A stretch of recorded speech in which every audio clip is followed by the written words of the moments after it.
Okay, this will be a nice and short one. I think that is the last thing I will do for today. Is like watch. Wait, another. Yeah, I made the outro for the reaction, so I was recording that. Oh, so it's very weird when I say, okay, thanks, bye, next one. Because that is just for YouTube. So just like this. So now we are here with another video. We just watched the video about cults, and I just saw this pre-industrial surgeries, which I always think is one of the most interesting topics, is how people perform operations in like before they invented hygiene and knowledge about the human body. So this might be very interesting. I expect many drills in the head. I can't wait.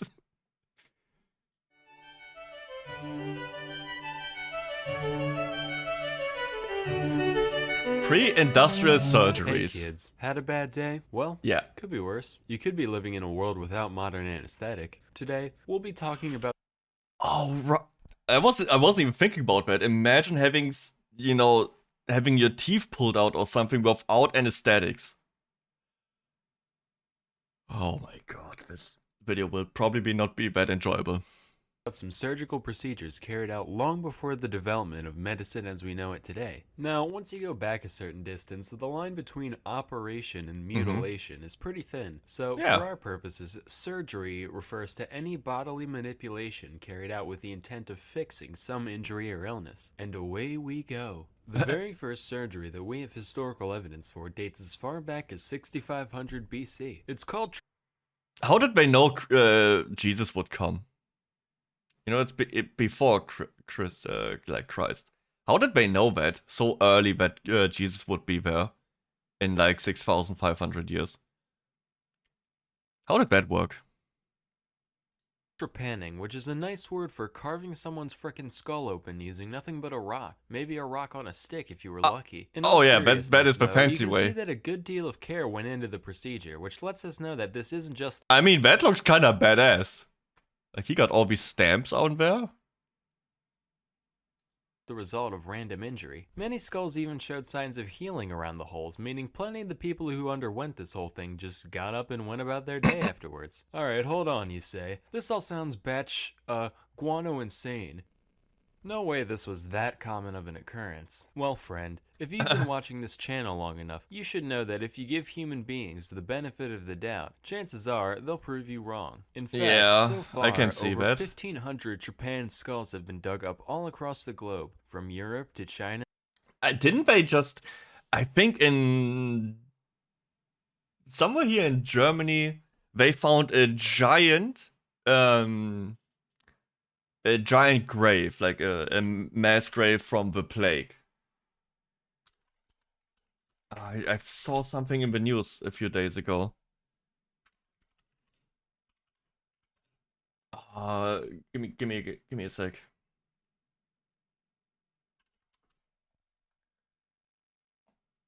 Oh yeah, 1 month ago in Nuremberg. Here. Es könnte eine Europa...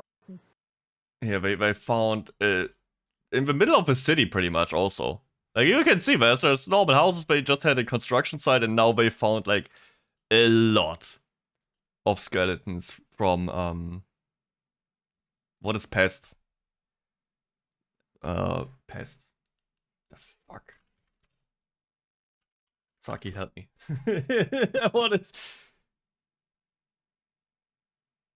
is the plague? Yeah, it's a mass grave from the plague. So it's they already made a bunch of tests, so it gives a lot of insight on how the year 17th century was like, what was going on, how the people lived, well, not like how they lived, but the distribution between man, woman, child, all that stuff, age. Pretty interesting. It looks pretty fucked up. I don't want to know how the guy who found that felt like, huh, okay, I will just dig here and oh my god, it's a skeleton. Oh my god, it's many skeletons. Oh wow.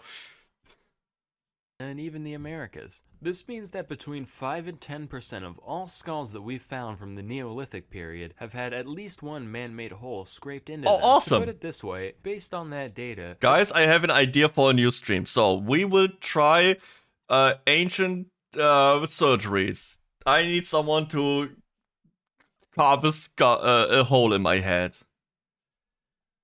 There's a greater probability of someone born in the late Stone Age having their brain matter exposed by some shaman with a chunk of flint than someone born in the USA being a redhead. To this day, What the nobody really fuck? knows why this was such a common practice, but most theories tend to revolve around the idea of releasing some kind of dark supernatural force from the Oh yeah, the patient. demon Man, has I'm to getting go. real But sick he of has, Uknak. He's kind of weird. He's like slamming his head against the wall. He's just screaming and pissing himself. So he surely there's a demon in his head, and you have to get it out. But the demon is making him do this. So you just get the stone and you just carve it out, right? Dr. Leon can help. No, Leon is not that kind of doctor. all these evil entities. But I infecting our guess he's more than capable of using a stone and a stick, so that should work. and bodies. Huh, you can say that again. I tell you, I need these demons like I need a hole in the head. No, wait. Fast forward to 600 BC. Over in India, there lived a guy called Maharshi Susruta. Now, this guy was a medical mastermind. He wrote a treatise known as what was Susruta that? Samhita Mastermind. How to remove a hangnail without ripping your whole fucking finger open? Okay, that is pretty impressive. House MD episode. Okay. Why asparagus makes your pee smell? It's also a good question. Inbred or just weird looking? Oh, that's a really hard one. Proper dump frequency. He wrote a treatise known as Susruta Samhita, which described countless different conditions, treatments, and yes, even surgeries, one of which is the first recorded instance of rhinoplasty. That means nose job. A hornbill's a type of bird. I'm here too. Anyway, here's how it's done according to Susruta. First, you get them plastered, obviously. Oh, yeah. Second, you use a leaf to measure out the part of the nose you want fixed. Then, you use the leaf to cut off a flap of skin from the cheek or forehead of the patient. This part's important though. You gotta remember to leave a little piece of it still attached. Otherwise, you just got a chunk of dirty dead face meat on your hands. Now, wherever you're looking to stick the new flesh on, you rub that part raw with a knife. Also, you're gonna want to stick 2 plant stalks in their nostrils so the nose keeps its proper shape. Slap the skin on, suture it, dust it with licorice powder for some reason, and cover it with cotton. Sesame oil should be regularly applied until the skin is fully healed. If you're like me, Bro, I think he just wants to prepare that for dinner. He's just seasoning that guy. He just want to have a taste. What the fuck is going on? You do that by default, so it shouldn't be an issue. Finally, at long last, your sniffer is reborn. Don't worry, you still look like a freak. Just slightly less so. Moving on, our next surgery took place... Say a little bit more.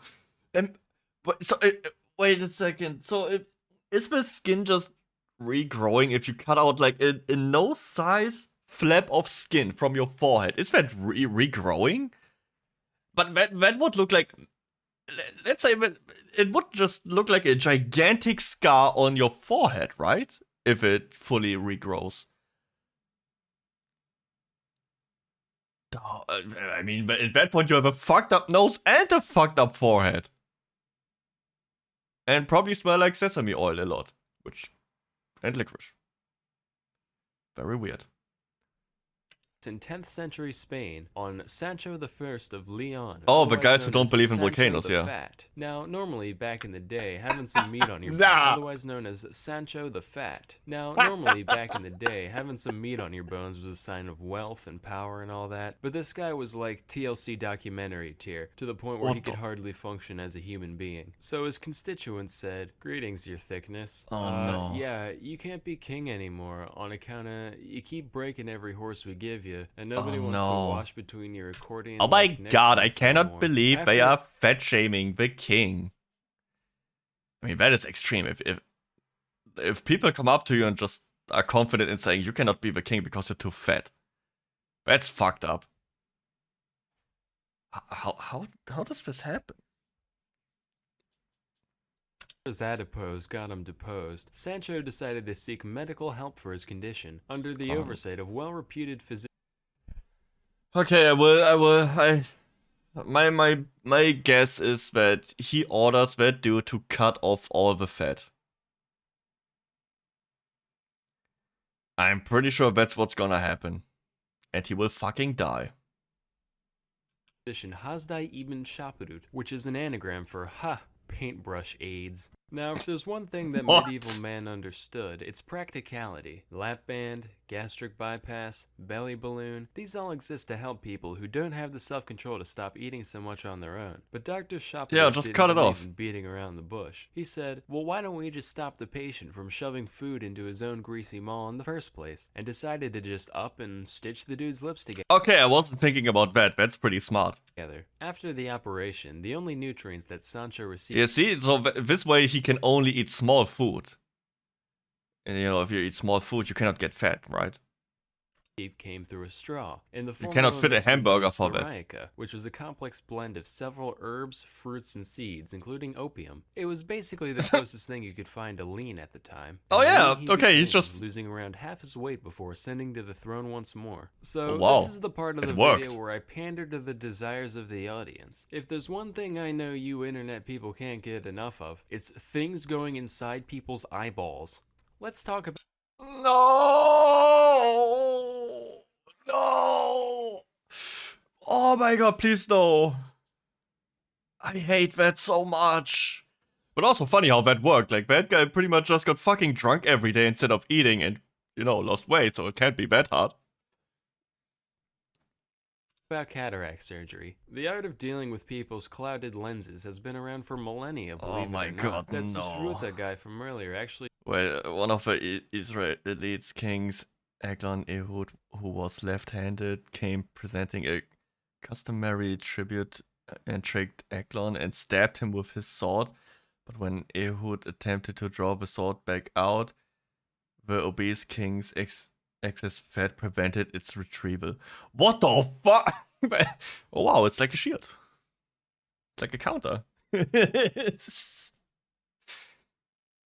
talked about the most common procedure for cataracts for most of civilized history, which is known as the couching method. Couching is done by taking a sharp object like a needle or a thorn and ever so gently stabbing their eye hole at weird angles until the lens moves out of the way. No lasers, no sedatives, no paralytics, just a rusty old pin and some elbow grease, the way God intended. My god. The majority of the time, this operation didn't work, usually just damaging the already blind eye irreparably. Shocker, right? God. And even if it did go as planned, you still, didn't have a lens in your eye, so you essentially And you probably got a massive fucking infection and died. went from, I can't tell if I'm dead or not, to, ah, yes, it is quite yellow out today.